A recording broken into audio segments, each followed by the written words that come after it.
Hello guys, good morning. Naku guys, may babalita ako sa inyo. Bad news. Ang aga ko nagising para lang makapagpakargo mag-isa. Sabado ngayon. Hindi pa ako nakakalati sa paglabas sa pag-urong nito. Oh, tignan nyo.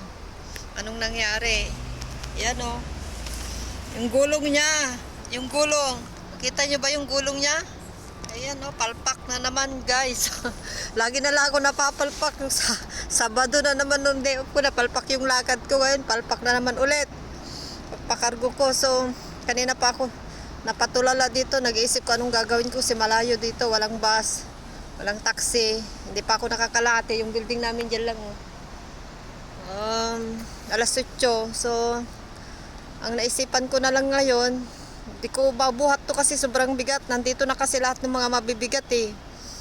May naiwan pa, mga damit na lang yung naiwan ko sa bahay. Balikan ko na lang mamaya sana. Kung maluwag pa yung karton na kukunin ko. Ang inisipan ko, magbubukas na naman na yung mga shop dito. Alas 8 na. So sana nakabukas na sila. Di ko mabuhat to. Iiwan ko na lang dito. Iiwan ko na lang. So, natingin ako ng mga dito, yung mga naglilinis, gwardiya, para patingin ko na lang sa kanya. Bilis-bilisan ko na lang bumili ng bagong ganito. Bibili na lang ako ng bagong ganito guys. So ilagay ko muna dito sa gilid. Diyan oh. Sana walang kukuha nito. Wala man lang ako makita kasi tagalinis dito. Kung wala ako makita, basta takbuhan ko na lang. Tatakbo na lang ako. Para mabilis kung balikan to. So,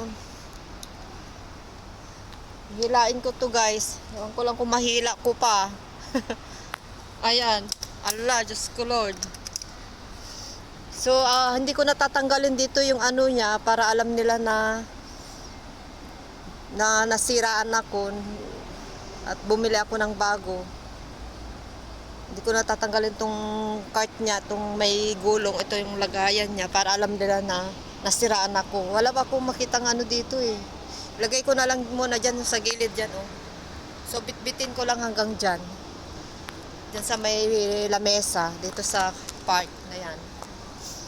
So try natin. So patayin ko muna guys para mabitbit ko siya.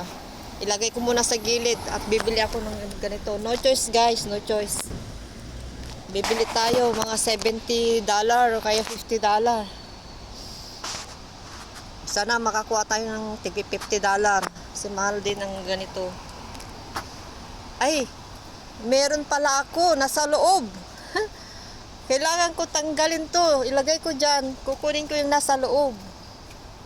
Meron pala yung maliit na napulot ko noon sa basuran sa school. Na siya, mas matibay. Pero ang cute niya lang kasi maliit. Sana kasya siya dito. Maliit yung gulong lang kasi. So, ang ibig ko sabihin, kalkalin ko na naman to. Na doon sa dulo pa naman, nasa dulo. Meron ako nito cart. Pero try ko ilagay doon para makalkal ko siya. So, parang hindi na ako bibili guys. Kasi sayang naman yung $70. Mahal naman yun. Times 7, 400 plus na yun. 490, 500 na. So, babay na muna guys. Kalkalin ko yung isang ganito ko na maliit. Na mas matibay ang gulong. Kaso lang maliit lang yung lagayan. Sana magkasya ito. Palpak talaga guys. Babay na muna.